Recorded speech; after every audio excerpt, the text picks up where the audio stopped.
ಈ ಕತೆ ಮಥುರೆಯ ಲಲ್ಲನ್ದು. ಲಲ್ಲನ್ ಒಂದು ದೊಡ್ಡ ಕಂಪನಿಯಲ್ಲಿ ಕಾವಲುಗಾರನಾಗಿ ಕೆಲಸ ಮಾಡ್ತಿರ್ತಾನೆ. ಲಲ್ಲನ್ ಬುದ್ಧಿವಂತ ಹಾಗೂ ಚತುರನಾಗಿದ್ದ ಮತ್ತು ತನ್ನ ಪತ್ನಿ ಸೋಮಲತಾಳ ಜೊತೆ ವಾಸವಾಗಿದ್ದ. ಟಿಫಿನ್ ಕೊಡು, ನನಗೆ ಕೆಲ್ಸಕ್ಕೆ ತುಂಬಾ ಲೇಟ್ ಆಗ್ತಾ ಇದೆ. ನಾನ್ ಯಾವಾಗ ಕೆಲ್ಸಕ್ಕೆ ಹೋಗೋದು? ಒಂದ್ ವೇಳೆ ದಿನ ಹೀಗೆ ನಡೀತಿದ್ರೆ ಒಂದಲ್ಲ ಒಂದಿನ ನನ್ನ ಸಂಬಳ ಕಟ್ಟಾಗುತ್ತೆ ಖಂಡಿತ. ಓಫೋ, ಕೊಡ್ತಾ ಇದ್ದೀನಿ. ನನಗೇನು 5-6 ಕೈಗಳ ಇದಾವೆ ಕೊಡಲ್ಲ ಅಂತ ಹೇಳೋದಿಕ್ಕೆ.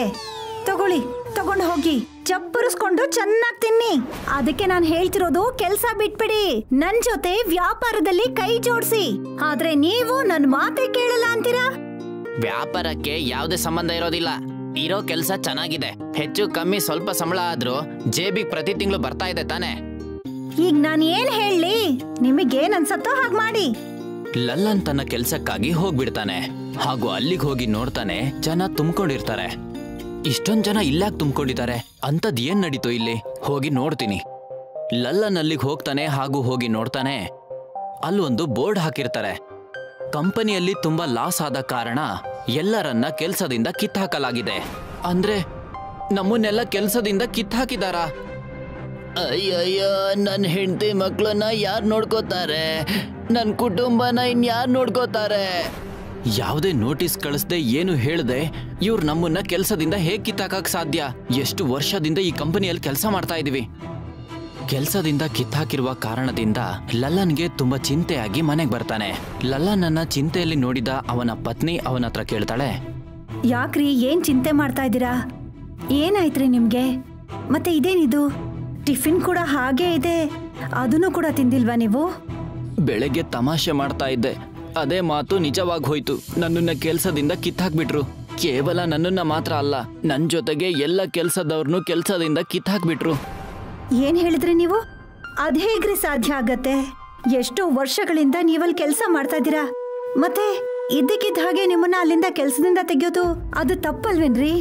ಅದು ತುಂಬಾ ದೊಡ್ಡ ಅನ್ಯಾಯ. ಏನು ಅರ್ಥ ಆಗ್ತಾ ಇಲ್ಲ. ಇವಾಗ ನಾನು ಏನ್ ಮಾಡ್ಲಿ?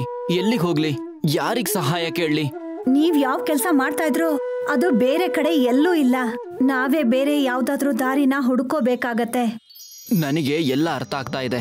ಅಲ್ಲಿವರೆಗೂ ನಾವ್ಯಾಕೆ ವ್ಯಾಪಾರ ಮಾಡಬಾರ್ದು? ಸಮೋಸ ಮಾರೋದು. ನೀನು ಸಮೋಸವನ್ನ ತುಂಬಾ ಸ್ವಾದಿಷ್ಟವಾಗಿ ಮಾಡ್ತೀಯಾ. ಅಯ್ಯೋ, ನನ್ ಮನ್ಸಿನ ಮಾತನ್ನ ನೀವ್ ಹೇಳ್ಬಿಟ್ರಿ. ನಾವ್ ಹಾಗೆ ಮಾಡೋಣ ರೀ. ನಾನು ಮನೇಲಿ ಸಮೋಸ ಮಾಡ್ತೀನಿ, ನೀವ್ ಅದನ್ನ ತಗೊಂಡ್ ಹೋಗಿ ಬೀದಿ ಬೀದಿಗಳಲ್ಲಿ ಮಾರ್ಕೊಂಡ್ ಬನ್ನಿ. ಸೋಮಲತಾ ಹಾಗೂ ಲಲ್ಲನ್ ಇಬ್ರು ಸಮೋಸ ಮಾಡುವ ಕೆಲಸವನ್ನ ಶುರು ಮಾಡ್ತಾರೆ. ಸೋಮಲತಾ ತನ್ನ ಕೈಯಾರೆ ಸಮೋಸವನ್ನ ಮಾಡ್ತಾಳೆ ಹಾಗೂ ಲಲ್ಲನ್ ಅದನ್ನ ಒಂದು ಗಾಡಿಯಲ್ಲಿ ಹಾಕಿ ಮಾರಲು ಹೋಗ್ತಾನೆ. ಇವತ್ತು ನಮ್ಮ ಮೊದಲ ದಿನ. ದೇವರ ಹತ್ರ ಪ್ರಾರ್ಥನೆ ಮಾಡು, ಎಲ್ಲನೂ ಒಳ್ಳೇದಾಗ್ಲಿ ಅಂತ. ನೀವದ್ರ ಚಿಂತೆ ಮಾಡ್ಬೇಡಿ, ಎಲ್ಲ ಸರಿ ಹೋಗತ್ತೆ. ಲಲ್ಲನ್ ತನ್ನ ಊರಿನಿಂದ ಬೇರೆ ಊರಿಗೆ ಹೋಗಿ ಸಮೋಸವನ್ನ ಮಾರ್ತಾನೆ. ಸಮೋಸ, ಬಿಸಿ ಬಿಸಿ ಸಮೋಸ.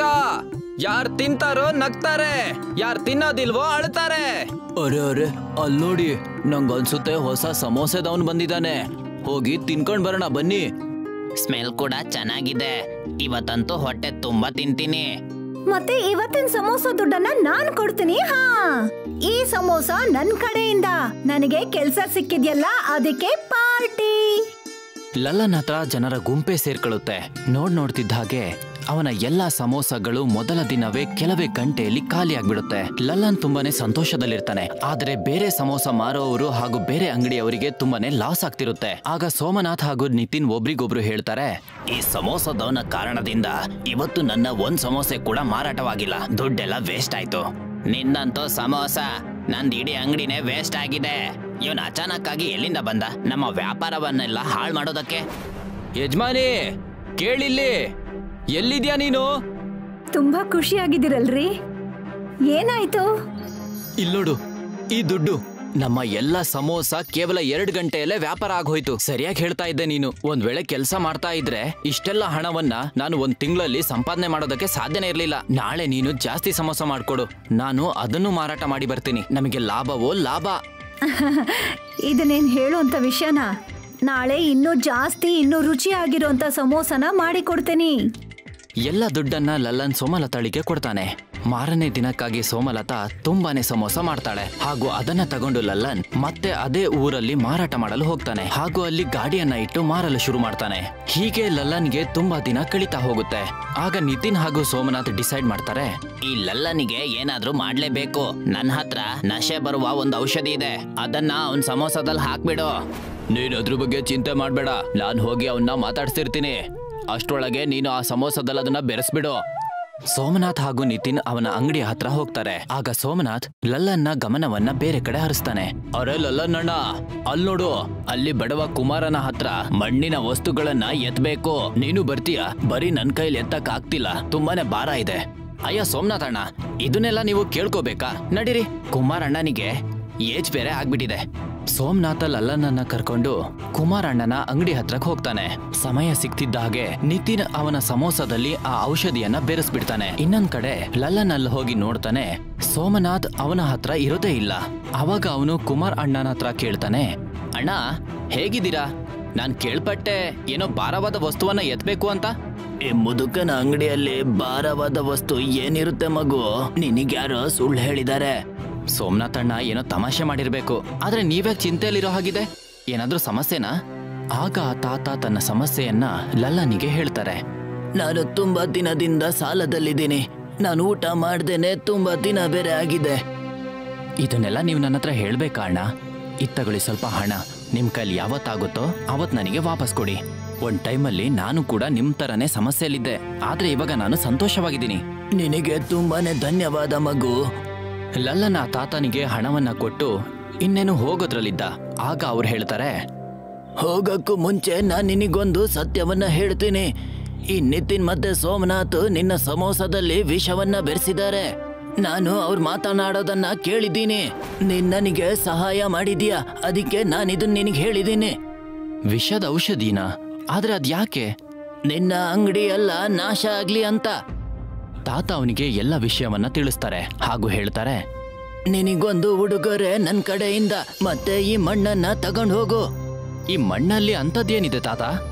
ನೋಡೋದಕ್ಕೆ ಇದು ಸಾಧಾರಣವಾದ ಮಣ್ಣು, ಆದರೆ ನೀನು ಈ ಮಣ್ಣಿನ ಒಲೆಯಿಂದ ಸಮೋಸ ಮಾಡ್ಬೇಕು, ಅದು ಕೂಡ ನೆಲದಲ್ಲಿ. ಮತ್ತೆ ನೋಡ್ತಿರೋ, ನೀನ್ ಏನೆಲ್ಲ ಸಮೋಸ ಮಾಡ್ತೀಯೋ ಅದೆಲ್ಲ ಜಾದುವಿನದಾಗುತ್ತೆ. ಮಣ್ಣು ಖಾಲಿ ಆದ್ಮೇಲೆ ಮತ್ತೆ ತಗೊಂಡ್ ಹೋಗಕ್ ಬಾ ಅಂತೆ. ಮಣ್ಣಿನ ಸಮೋಸ ತಿಂದ ತಕ್ಷಣ ಜನರೆಲ್ಲ ಓಡಿ ನಿನ್ ಹತ್ರ ಮತ್ತೆ ಮತ್ತೆ ಬರ್ತಾರೆ. ಲಲ್ಲನ್ ಅವ್ರು ಹೇಳಿರೋ ಹಾಗೇನೆ ಮಾಡ್ತಾನೆ. ಆ ಜಾಗದಿಂದ ಮಣ್ಣು ಹಾಗೂ ಗಾಡಿಯನ್ನ ತಗೊಂಡು ಮನೆಗ್ ಬರ್ತಾನೆ ಹಾಗೂ ಎಲ್ಲ ವಿಷಯವನ್ನ ಸೋಮಲತಾಳಿಗೆ ಹೇಳ್ತಾನೆ. ಮಣ್ಣಿನ ಸಮೋಸನ? ಹಾಗಂದ್ರೆ ಏನ್ರಿ? ಅದನ್ನ ನಾನು ಮಾಡಕ್ ಇಷ್ಟಪಡ್ತೀನಿ. ಮತ್ತೆ ಇನ್ಯಾಕೆ ತಡ? ಈ ಜಾದುವಿನ ಮಣ್ಣಿಂದ ಜಾದುವಿನ ಸಮೋಸವನ್ನ ತಯಾರು ಮಾಡು. ಸೋಮಲತಾ ಸಮೋಸದಲ್ಲಿ ಹಾಲು ಹಾಗೂ ಮಸಾಲೆಯನ್ನ ಹಾಕಿಡ್ತಾಳೆ. ಲಲ್ಲನ ಮಣ್ಣನ್ನ ಗುಂಡಿ ಒಳಗೆ ಹಾಕ್ತಾನೆ. ಅದ್ರ ಒಳಗಡೆ ಸಮೋಸವನ್ನ ಹಾಕಿ ಕಟ್ಟಿಗೆಗೆ ಬೆಂಕಿಯನ್ನ ಹಾಕ್ತಾನೆ. ಆ ಬೆಂಕಿಯಲ್ಲಿ ಸಮೋಸ ಬೇಯೋದಕ್ಕೆ ಶುರುವಾಗುತ್ತೆ. ಅದರ ಪರಿಮಳ ಎಲ್ಲ ಕಡೆ ಹರಡುತ್ತೆ. ಸುವಾಸನೆ ಅಂತೂ ನಿಜವಾಗ್ಲೂ ತುಂಬಾ ಚೆನ್ನಾಗಿ ಬರ್ತಾ ಇದೆ.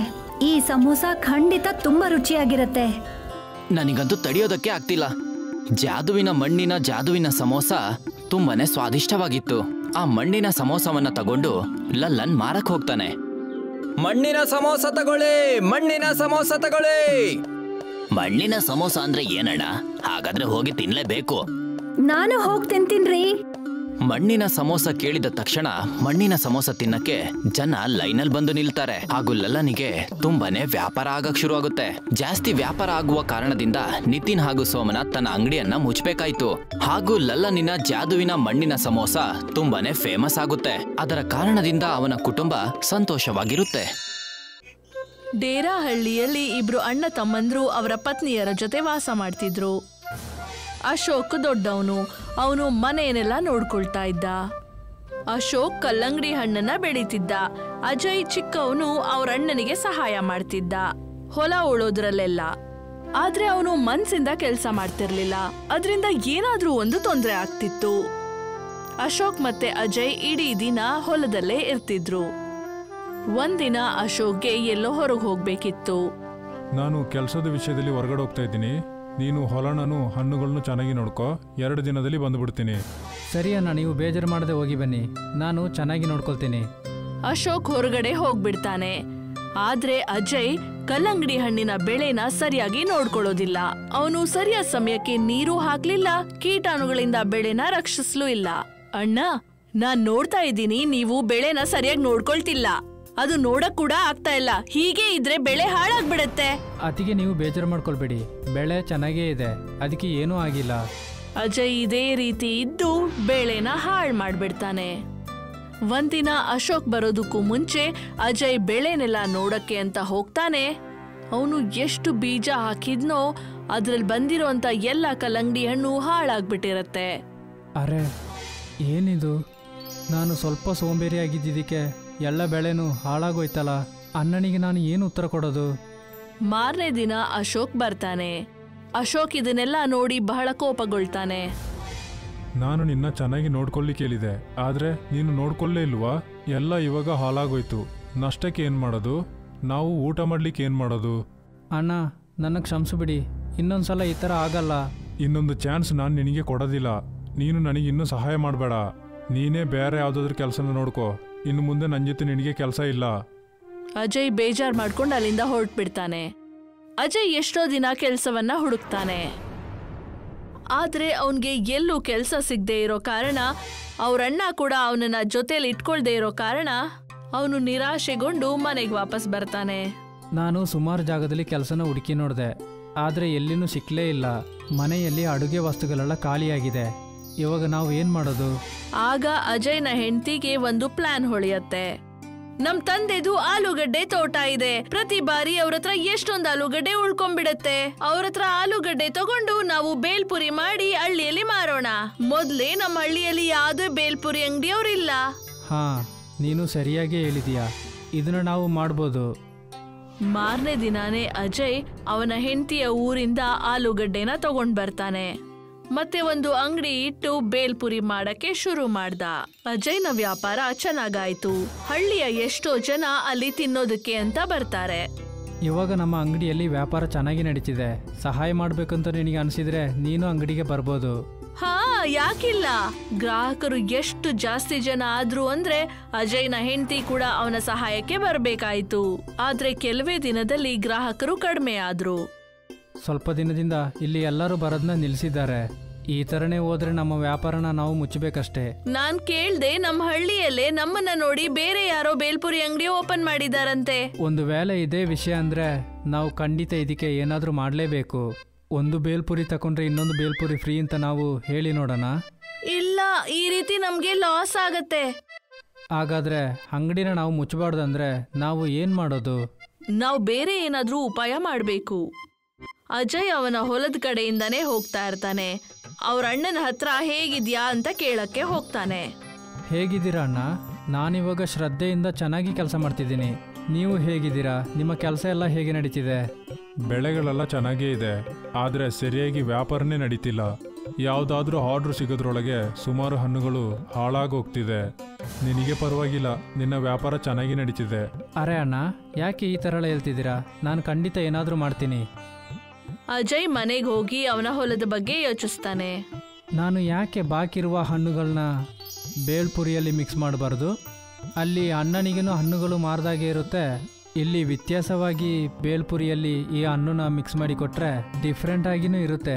ಆದ್ದರಿಂದ ಜನರು ನನ್ನ ಅಂಗಡಿಗೆ ಖಂಡಿತ ಬರ್ತಾರೆ. ಖಂಡಿತ ಇದನ್ನು ನಾನು ಮಾಡಿದ್ರೆ ಚೆನ್ನಾಗಿರುತ್ತೆ. ಮಾರನೇ ದಿನ ಅಜಯ್ ಇನ್ನೊಂದ್ ಅಂಗಡಿ ಮುಂದೆನೆ ಬೋರ್ಡ್ ಹಾಕ್ತಾನೆ. ಕಲ್ಲಂಗಡಿ ಬೇಲ್ಪುರಿ. ಕಲ್ಲಂಗಡಿ ಫ್ಲೇವರ್ನ ಬೇಲ್ಪುರಿ ಮಾಡಕ್ಕೆ ಶುರು ಮಾಡ್ತಾನೆ. ಕೆಲವೇ ದಿನಗಳಲ್ಲಿ ಅವನ ಅಂಗಡಿ ಮುಂದೆ ಜನನೇ ತುಂಬಿರ್ತಾರೆ. ಇದೇ ರೀತಿ ಅವ್ರ ಅಣ್ಣನ ಹತ್ರ ಅವನು ಕಲ್ಲಂಗಡಿ ಹಣ್ಣು ತಗೊಳ್ತಿದ್ದ, ಮತ್ತೆ ಕಲ್ಲಂಗಡಿ ಬೇಲ್ಪುರಿ ಮಾರ್ತಾ ಇದ್ದ. ಆದ್ರೆ ಅಜಯ್ನ ಹೆಂಡತಿಗೆ ಕಲ್ಲಂಗಡಿ ಸಿಪ್ಪೆ ಬಗ್ಗೆ ಆಲೋಚನೆ ಬಂತು. ಅದನ್ನ ಅವಳು ಗಂಡನಿಗೆ ಹೇಳಿದ್ಲು. ಮನೆ ಹಿಂದ್ಗಡೆ ಕಲ್ಲಂಗಡಿ ಹಣ್ಣಿನ ಸಿಪ್ಪೆ ಇಟ್ಟಿದೀನಿ, ಅದು ಹಾಳಾಗ್ತಿದೆ, ಅದನ್ನೇನ್ ಮಾಡೋದು? ಅದನ್ನ ನಾವು ಏನ್ ಮಾಡ್ಲಿಕ್ಕಾಗುತ್ತೆ? ಅದನ್ನ ತೆಗೆದಾಕ್ಲೇಬೇಕು. ಅದನ್ನ ಏನಾದ್ರೂ ನಾವು ಉಪಯೋಗಿಸ್ಲಿಕ್ಕಾಗುತ್ತಾ? ನಾನ್ ಯೋಚಿಸ್ತಾ ಇದ್ದೀನಿ, ಬೇಲ್ಪುರಿಗೆ ಇದನ್ನ ಬಟ್ಲ ಹಾಗೆ ಯೂಸ್ ಮಾಡೋಣ. ಇದು ಒಳ್ಳೆ ಐಡಿಯಾನೇ. ಮಾರನೇ ದಿನದಿಂದ ಕಲ್ಲಂಗಡಿ ಸಿಪ್ಪೆಯಲ್ಲೇ ಬೇಲ್ಪುರಿ ಹಾಕಿ ಕೊಡ್ತಾ ಇದ್ದ ಅಜಯ್. ಎಲ್ಲ ಗ್ರಾಹಕರಿಗೆ ಇದು ಬಹಳನೇ ಇಷ್ಟ ಆಯ್ತು. ಇಂಥ ಒಳ್ಳೆ ಆಲೋಚನೆಗಾಗಿ ಅವ್ರಿಗೆ ಒಳ್ಳೆ ಪುರಸ್ಕಾರ ಕೂಡ ಸಿಕ್ತು. ಅಜಯ್ನ ಕಲ್ಲಂಗಡಿ ಬೇಲ್ ಎಷ್ಟೊಂದು ಹಳ್ಳಿಗಳಲ್ಲಿ ಪ್ರಸಿದ್ಧಿ ಪಡೀತು. ಮತ್ತೆ ಅವ್ರ ಅಣ್ಣನಿಗೆ ತಮ್ಮನ ಮೇಲೆ ಗರ್ವ ಆಯ್ತು. ಮತ್ತೆ ಅವನ್ ಹೇಳ್ದ, ನೀನು ಇಷ್ಟು ಬುದ್ಧಿಶಾಲಿ ಅಂತ ನನಗೆ ಗೊತ್ತಿರಲಿಲ್ಲ. ನಾನು ನಿನ್ನ ಅವತ್ತು ಆ ಥರ ಬೈದಿರಬಾರ್ದಾಗಿತ್ತು. ನನ್ನ ಕ್ಷಮಿಸ್ಬಿಡು. ಅಣ್ಣ, ಕ್ಷಮೆ ಮಾತ್ರ ಕೇಳಬೇಡಿ. ಒಂದು ವೇಳೆ ನೀವು ಅವತ್ತು ನನ್ನ ಬೈದಿಲ್ಲ ಅಂದರೆ ನಾನು ಹಾಗೇನೇ ಇರ್ತಿದ್ದೆ. ಇಷ್ಟು ದೊಡ್ಡ ಸಾಧನೆನ ಮಾಡ್ತಿರ್ಲಿಲ್ಲ. ಇದೆಲ್ಲ ಆದ್ಮೇಲೆ 2 ಪರಿವಾರಗಳು ಒಟ್ಟಿಗೆ ಜೊತೆಯಲ್ಲೇ ಇರ್ತಿದ್ರು ಮತ್ತೆ ಅವರ ಕೆಲ್ಸನ ಚೆನ್ನಾಗಿ ಮಾಡ್ತಾ ಇದ್ರು. ಜೈಸಲ್ಮೇರಲ್ಲಿ ಟೂರಿಸ್ಟ್ ಪ್ಲೇಸ್ ಹತ್ರ ಸಮೀರ್ ಅವನ ತಾಯಿ ಜೊತೆ ಜೋಪಡಿಯಲ್ಲಿ ವಾಸ ಮಾಡ್ತಿದ್ದ. ಅವ್ರ ತಂದೆ ತೀರೋದ್ಮೇಲೆ ಅವನು ಬಹಳ ಬಡತನದ ಜೀವನ ಸಾಗಿಸಿದ್ದ. ಬಹಳ ಕಷ್ಟವಾಗಿತ್ತು. ಸಮಯ ಕಳೀತಾ ಇದ್ದ ಹಾಗೆ ಸಮೀರ್ ನಿಧಾನವಾಗಿ ದೊಡ್ಡವನಾದ. ಮತ್ತೆ ಅವನು 15 ವರ್ಷದವನಾದಾಗ, ಅಮ್ಮ, ಈ ಲೋಕದಲ್ಲಿ ನಮ್ಗಂತ ಯಾರು ಇಲ್ವಾ ಅಮ್ಮ? ನಮ್ ನೋಡೋದಕ್ಕೆ ನಮ್ ಸಂಬಂಧಿಕರು ಯಾರು ಬರ್ತಾ ಇಲ್ಲ. ಯಾರು ಕೂಡ ನಮ್ಗೆ ಫೋನೇ ಮಾಡ್ತಾ ಇಲ್ಲ. ಮಗ್ನೆ, ಬಹಳಷ್ಟು ಜನ ಇದ್ದಾರೆ, ಆದ್ರೆ ಬರೀ ಹೇಳೋದಕ್ಕೋಸ್ಕರ. ಹೇಳ್ತಾರಲ್ಲ, ಸುಖದಲ್ಲಿ ಎಲ್ರೂ ಜೊತೆಯಾಗಿರ್ತಾರೆ, ಆದ್ರೆ ದುಃಖದಲ್ಲಿ ಯಾರೂ ಇರೋದಿಲ್ಲ. ಅಮ್ಮ, ನನ್ನ ಎಲ್ಲ ಫ್ರೆಂಡ್ಸ್ ಹೇಳ್ತಾ ಇದ್ದಾರೆ ನಿಂಗೆ ಈ ಲೋಕದಲ್ಲಿ ಯಾರು ಇಲ್ಲ ಅಂತ. ನೀನು ಅನಾಥಳ ಅಮ್ಮ. ಇಲ್ಲ ಮಗ್ನೆ, ನಾನಿದೀನಲ್ಲ ನಿನ್ಗೋಸ್ಕರ. ನೀನು ಯೋಚನೆ ಮಾಡ್ಬೇಡ. ನಮ್ಮ ದಿನಗಳು ಬದಲಾಗ್ತವೆ ಮತ್ತೆ ಅವ್ರಿಗೆ ನೀನು ಕೂಡ ಉತ್ತರ ಕೊಡಬಹುದು. ಹೌದಮ್ಮ, ನೀನು ಸರಿಯಾಗಿ ಹೇಳ್ದೆ. ಚಂಪಾ ಬೇರೆಯವ್ರ ಮನೇಲಿ ಕೆಲ್ಸ ಮಾಡಿ 2 ಹೊತ್ತಿನ ರೊಟ್ಟಿಗೆ ಸಂಪಾದಿಸ್ಕೊಳ್ತಾ ಇದ್ಲು. ಸಮೀರ್ ಇದಕ್ಕೋಸ್ಕರ ಬಹಳನೇ ಬೇಜಾರಾಗ್ತಾನೆ. ಒಂದಿನ ಅವನು ನದಿ ತೀರದಲ್ಲಿ ಕುತ್ಕೊಂಡು ಯೋಚನೆ ಮಾಡ್ತಿರ್ತಾನೆ. ಆಗ ಅವನು ದೋಣಿಯಲ್ಲಿ ಸವಾರಿ ಮಾಡುವಂತ ಜನರನ್ನ ನೋಡ್ತಾನೆ. ಅವನು ಕೂಡ ಇದನ್ನೇ ಮಾಡಿ ದುಡ್ಡು ಸಂಪಾದನೆ ಮಾಡೋದ್ರ ಬಗ್ಗೆ ಯೋಚಿಸ್ತಾನೆ. ಅಂಕಲ್, ನಾನು ಕೂಡ ಈ ದೋಣಿಯನ್ನ ನಡೆಸಬೇಕು, ಸ್ವಲ್ಪ ಸಂಪಾದನೆನ ಮಾಡಬೇಕು. ಹಾಗಾದ್ರೆ ಒಂದು ದೋಣಿಯನ್ನ ಖರೀದಿ ಮಾಡು. ಅಂಕಲ್, ಹೌದು, ಈ ದೋಣಿ ತಗೊಳ್ಳೋದಕ್ಕೆ ಎಷ್ಟು ಖರ್ಚಾಗುತ್ತೆ?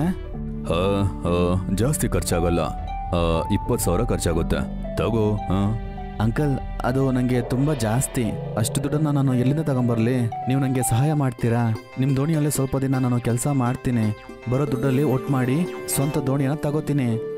ಸಮೀರ್ ಈ ರೀತಿ ಹೇಳಿದ್ದಕ್ಕೆ ದೋಣಿಯವನು ಯೋಚಿಸ್ತಾನೆ, ನಾನ್ ಇವನ್ಗೆ ಹೇಳ್ಕೊಟ್ಬಿಟ್ರೆ ನನ್ ಸಂಪಾದನೆ ಕಡಿಮೆ ಆಗುತ್ತೆ.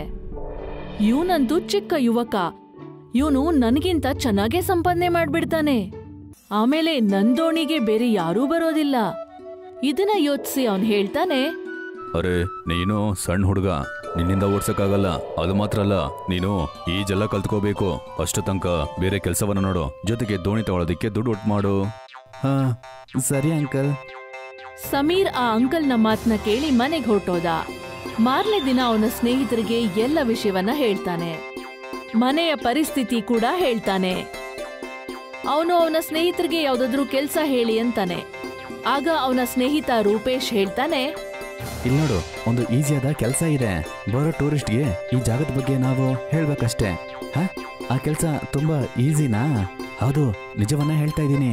ನಮ್ಮ ಅಣ್ಣ ಕೂಡ ಇದೇ ಕೆಲಸವನ್ನ ಮಾಡ್ತಾ ಇದ್ದ. ಬಾ, ಅವ್ರನ್ನ ಮೀಟ್ ಮಾಡಿಸ್ತೀನಿ. ಅವ್ರ ಹತ್ರ ನೀನು ಕೆಲಸವನ್ನ ಕಲ್ತ್ಕೋ. ಸಮೀರ್ ರೂಪೇಶ್ನ ಸ್ನೇಹಿತನ ಹೋಗಿ ಭೇಟಿ ಮಾಡ್ತಾನೆ. ಮತ್ತೆ ಅವನು ಹೇಳಿದಂತ ಕೆಲ್ಸನ ಕಲಿತಾನೆ. ಮತ್ತೆ ಮಾಡಕ್ ಶುರು ಮಾಡ್ತಾನೆ. ಸಮೀರ್ ಕೆಲ್ಸ ಮಾಡಕ್ ಶುರು ಮಾಡಿದ್ಮೇಲೆ ಮನೆ ಸ್ಥಿತಿ ಸರಿ ಹೋಗುತ್ತೆ. ಅವರ ತಂದೆಯ ಬರಡು ಭೂಮಿಯಲ್ಲಿ ಅಮ್ಮ ಮತ್ತೆ ಮಗ ಇಬ್ರು ಸೇರ್ಕೊಂಡು ಬೆಳೆಗಳನ್ನ ಬೆಳಿತಾರೆ. ನನ್ನ ಈ ಕೆಲಸದಲ್ಲಿ ಸೇರಿಸಿದ್ದಕ್ಕೆ ನಿಂಗೆ ತುಂಬ ತುಂಬ ಧನ್ಯವಾದ. ಇದ್ರ ಬರೋ ದುಡ್ಡಿಂದ ನಮ್ಮ ಕುಟುಂಬ ರನ್ ಆಗ್ತಾ ಇದೆ. ಅರೆ, ನಾನು ಸ್ನೇಹಿತ, ನಾನು ನಿಂಗೆ ಸಹಾಯ ಮಾಡಿದೆ, ಮತ್ತಾರು ಮಾಡ್ತಾರೆ ಹೇಳೋ? ಥ್ಯಾಂಕ್ಸ್ ಎಲ್ಲ ಹೇಳ್ಬೇಡ. ಮಗ್ನೆ, ಇದನ್ ತಗೋ. ಅಕ್ಕಿ ಹಿಟ್ಟಿನ ಸಮೋಸ ರೆಡಿ ಆಗಿದೆ. ತಿನ್ಬಿಟ್ಟು ಹೇಳು ಹೇಗಿದೆ ಅಂತ. ಹೌದಂಟಿ, ಹೌದು, ನಾನು ಹೇಳ್ತೀನಿ. ರೂಪೇಶ್ ಚಂಪಾ ಮಾಡಿದಂತ ಸಮೋಸ ತಿಂತಾನೆ. ಸಮೋಸ ತಿಂದ ಕೂಡ್ಲೆ ಅವನ ಬೆರಳನ್ನ ಚೀಪಕ್ ಶುರು ಮಾಡ್ತಾನೆ. ಮತ್ತೆ ಇನ್ನೂ ಸ್ವಲ್ಪ ಕೇಳಿ ಕೇಳಿ ತಿಂತಾನೆ. ಮತ್ತೆ ಹೇಳ್ತಾನೆ, ಆಂಟಿ, ಸಮೋಸ ಸಕ್ಕತ್ತಾಗಿದೆ. ನಾನು ಈ ರೀತಿ ಸಮೋಸವನ್ನ, ಅದು ಕೂಡ ಅಕ್ಕಿ ಹಿಟ್ಟಲ್ಲಿ ಮಾಡಿ ಸಮೋಸವನ್ನ ತಿಂದಿದ್ದೇ ಇಲ್ಲ ಆಂಟಿ. ಹೌದು, ನಮ್ಮ ಅಮ್ಮನ ಕೈಯಲ್ಲಿ ಮ್ಯಾಜಿಕ್ ಇದೆ. ಆಂಟಿ, ನಾನು ಹೋಗ್ಬರ್ತೀನಿ. ನಾನು ಬಂದಾಗೆಲ್ಲ ಈ ರೀತಿ ಸಮೋಸವನ್ನ ನಂಗೆ ಮಾಡ್ಕೊಡಿ ಆಂಟಿ, ಪ್ಲೀಸ್. ಸರಿ ಮಗ್ನೆ, ಆಯ್ತು. ಮಾರನೇ ದಿನ ಅವನು ಕೆಲ್ಸಕ್ಕೆ ಹೋದಾಗ ಆಗ ಅಲ್ಲಿ ಒಬ್ಬ ಟೂರಿಸ್ಟ್ಗೆ ಸುತ್ತಿ ಸುತ್ತಿ ಹೊಟ್ಟೆ ಹಸಿಯುತ್ತೆ. ಆಗ ಅವರು ಸಮೀರ್ನ ಹೋಟೆಲ್ ಬಗ್ಗೆ ಕೇಳ್ತಾರೆ. ಸಮೀರ್ ಅವ್ರನ್ನ ಹೋಟೆಲ್ ಕರ್ಕೊಂಡು ಹೋಗ್ತಾನೆ. ಅಲ್ಲಿ ಬರೀ ಅಕ್ಕಿ ಐಟಮ್ಸೇ ಇರುತ್ತೆ. ಅದು ಅವ್ರಿಗೆ ಇಷ್ಟನೇ ಆಗಲ್ಲ. ಮತ್ತ ಅವನ್ ಹೇಳ್ತಾನೆ, ಹೇ ಮ್ಯಾನ್, ನಂಗೆ ಒಳ್ಳೆ ಫುಡ್ ಸಿಗೋ ಜಾಗಕ್ಕೆ ಕರ್ಕೊಂಡು ಹೋಗ್ತೀಯಾ? ನಾನು ಅಕ್ಕಿಯಲ್ಲಿ ಮಾಡಿರೋ ಸಿಂಪಲ್ ಊಟವನ್ನ ಮಾಡಬೇಕು. ಸಮೀರ್ಗೆ ಸಮೋಸ ಬಗ್ಗೆ ಜ್ಞಾಪಕ ಬರುತ್ತೆ. ಆಗ ಅವನು ಅವ್ರಮ್ಮನ್ಗೆ ಫೋನ್ ಮಾಡಿ ಸಮೋಸ ಮತ್ತೆ ಚಟ್ನಿ ಮಾಡಕ್ ಹೇಳ್ತಾನೆ. ಅಮ್ಮ, ನಾನು 2-3 ಜನರನ್ನ ಕರ್ಕೊಂಬರ್ತೀನಿ, ನೀವು ಸಮೋಸವನ್ನ ತಯಾರು ಮಾಡಿರಿ. ಸಮೀರ್ ಫೋನ್ ಮಾಡಿ ಹೇಳಿದ್ದಕ್ಕೆ ಅವ್ರಮ್ಮ ಅಕ್ಕಿ ಹಿಟ್ಟಿನ ಸಮೋಸ ರೆಡಿನೇ ಮಾಡ್ತಾಳೆ ಮತ್ತೆ ಅದನ್ನ ಬಹಳ ಚೆನ್ನಾಗಿ ಸರ್ವ್ ಮಾಡ್ತಾಳೆ. ಆಗ ಸಮೀರ್ ಆ ಟೂರಿಸ್ಟ್ನ ಅಲ್ಲಿ ಕರ್ಕೊಂಡ್ ಬಂದ್ಮೇಲೆ ಆಗ ಅವ್ರಮ್ಮ ಅವ್ರಿಗೆ ಸಮೋಸನ ಬಡಿಸ್ತಾರೆ. ನೀವು ನಮ್ಮನ್ನ ಎಲ್ಲಿ ಕರ್ಕೊಂಡ್ ಬಂದಿದ್ದೀರಾ? ನಾವು ಈ ತರ ಜಾಗದಲ್ಲಿ ಯಾವತ್ತೂ ತಿನ್ನೋದೇ ಇಲ್ಲ. ಸಾರಿ ಸರ್, ಆದ್ರೆ ನೀವು ಚಿಂತೆ ಮಾಡಬೇಡಿ, ಯಾಕಂದ್ರೆ ಇದು ನಮ್ಮನೆ. ನೀವು ನಮ್ಮಮ್ಮ ಮಾಡಿರೋ ಸಮೋಸವನ್ನ ತಿಂದು ನೋಡ್ಬಿಟ್ಟು ಆಮೇಲೆ ನೀವು ಈ ರೀತಿ ಹೇಳೋದೇ ಇಲ್ಲ. ಆ ರೀತಿ ಏನಾದ್ರೂ ಆದ್ರೆ ನಾನ್ ನೋಡ್ಕೋತೀನಿ.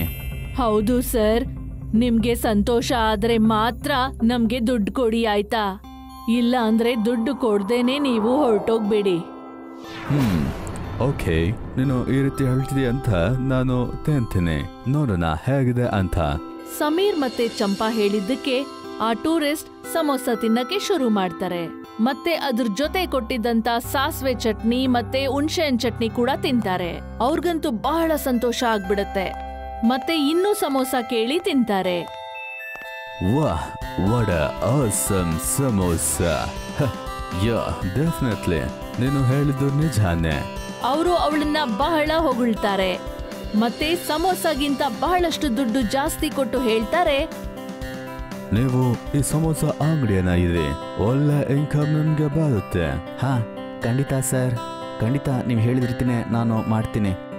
ಟೂರಿಸ್ಟ್ ಅವರು ಹೇಳಿದ್ದಕ್ಕೆ ಸಮೀರ್ ಮತ್ತೆ ಅವನ ತಾಯಿ ಸಮೋಸ ಸ್ಟಾಲ್ನ ಹಾಕೇ ಬಿಡ್ತಾರೆ. ಮತ್ತೆ ಅವ್ರ ಅಂಗಡಿ ಬಹಳ ಬೇಗ ಫೇಮಸ್ ಆಗ್ಬಿಡತ್ತೆ. ಅಕ್ಕಪಕ್ಕ ಇರುವಂತ ಜನ ಮತ್ತೆ ಟೂರಿಸ್ಟ್ ಎಲ್ರಿಗೂ ಸಮೋಸ ತುಂಬಾ ಇಷ್ಟ ಆಗುತ್ತೆ. ಅಮ್ಮ, ನೀವು ಡಿಸೈನ್ ಮಾಡಿದ ಆ ರಿಂಗ್ ರೋಲ್ ಸಮೋಸ ಸುಮಾರು ಜನರನ್ನ ಆಕರ್ಷಣೆ ಮಾಡ್ತಾ ಇದೆ. ಈ ರೀತಿ ಹೊಸ ಹೊಸ ಡಿಸೈನ್ ಅಲ್ಲಿ ಸಮೋಸ ಮಾಡ್ತಾ ಇರಿ, ಇದರಿಂದ ಜನರು ನಮ್ಮ ಅಂಗಡಿ ಬಂದು ಜಾಸ್ತಿ ತಿಂತಾರೆ. ಸಮೀರ್ ಹೇಳಿದಕ್ಕೆ ಅವರಮ್ಮ ಇನ್ನು ಬೇರೆ ಡಿಸೈನ್ ಸಮೋಸ ಕೂಡ ಮಾಡ್ತಾಳೆ. ಅದಕ್ಕೆ ಅವಳ ಡಿಮ್ಯಾಂಡ್ ಇನ್ನೂ ಅಧಿಕವಾಗುತ್ತೆ. ಅದಕ್ಕೆ ಅವರು ಇನ್ನೂ ಕೆಲವು ಜನನ ಕೆಲ್ಸಕ್ಕಿಟ್ಕೋಬೇಕಾಗತ್ತೆ. ಮತ್ತೆ ಅವಳ ಸಮೋಸ ಇನ್ನು ದೂರಕ್ಕೆ ಹೋಗಕ್ ಶುರು ಆಗುತ್ತೆ. ಮತ್ತೆ ಅವಳಿಗೆ ಇನ್ನೂ ಅಧಿಕ ಲಾಭ ಬರುತ್ತೆ. ಇದೆಲ್ಲ ತಿಳ್ಕೊಂಡ್ಮೇಲೆ ಮೀಡಿಯಾ ಅವರೆಲ್ಲ ಬಂದು ಅವಳ ಇಂಟರ್ವ್ಯೂ ತಗೊಳಕ್ ಶುರು ಮಾಡ್ತಾರೆ. ಅದಕ್ಕೆ ಇಡೀ ಸಿಟಿಯಲ್ಲಿ ಅವಳು ಹೆಸರುವಾಸಿ ಆಗ್ಬಿಡ್ತಾಳೆ. ಇದನ್ನ ನೋಡಿ ಅವರ ನೆಂಟ್ರೆಲ್ಲ ಮತ್ತೆ ಬಂದು ಅವ್ರನ್ನ ಮಾತಾಡ್ಸಕ್ ಶುರು ಮಾಡ್ತಾರೆ. ಸಮೀರ್ ಹಳೆ ವಿಷಯ ಎಲ್ಲ ಮರ್ತು ಎಲ್ರ ಜೊತೆ ಒಂದಾಗಿರ್ತಾನೆ.